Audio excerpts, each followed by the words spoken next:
our reading so far this week, Jesus and two disciples, one named Cleopas, the other one we don't know his or her name, have walked together to a village named Emmaus and talked about the meaning of all that had happened in Jerusalem that weekend.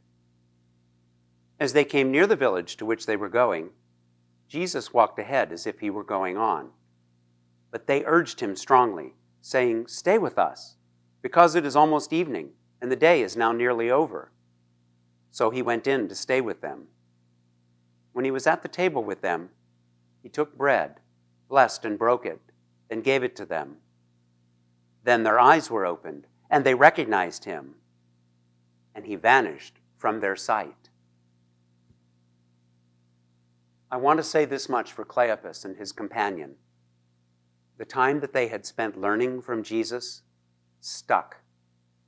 It was almost instinctive, it appears, that when they reached their lodging, which may have been their own home, they invited this stranger to join them. He had called them fools, he had told them they were slow of heart, and he had spent the last part of the walk lecturing them on the Bible. They weren't going to leave him unprotected and alone on the road. "Stay with us," they said. "We'll wash your feet, see that you're comfortable, and give you supper.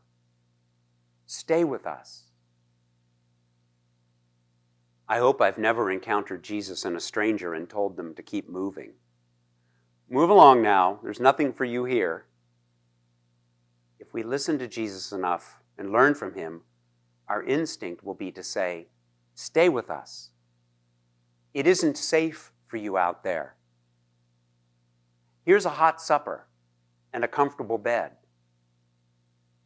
Anyway, Jesus takes them up on their offer. And I love what happens at supper. He's the guest, and he starts acting as the host. He takes the bread, blesses it, and breaks it, and gives it to them. That's the problem with Jesus. If you let him in, he may just take over.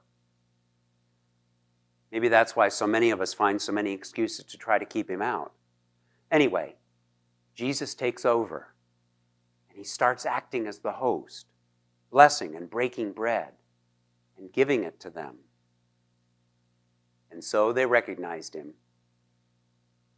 Finally, after all that time with him on the road, listening to him talk, learning from him about Moses and the prophets, they didn't know who he was. And then this simple act of taking bread, blessing it, and breaking it opens their eyes to know who this is. Who it is they've been spending the afternoon with. It's Jesus. It's the Lord. My God, the women were right. He really is alive.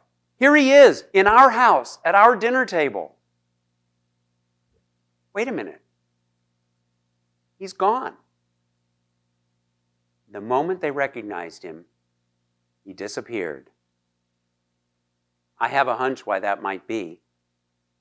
Jesus may be thinking, there's something you have to do now, and if I hang around here with you, you won't do it.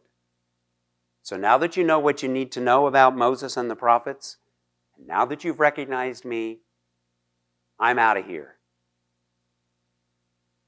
Jesus has given them what they needed, and now they have something to do. Best get on with it.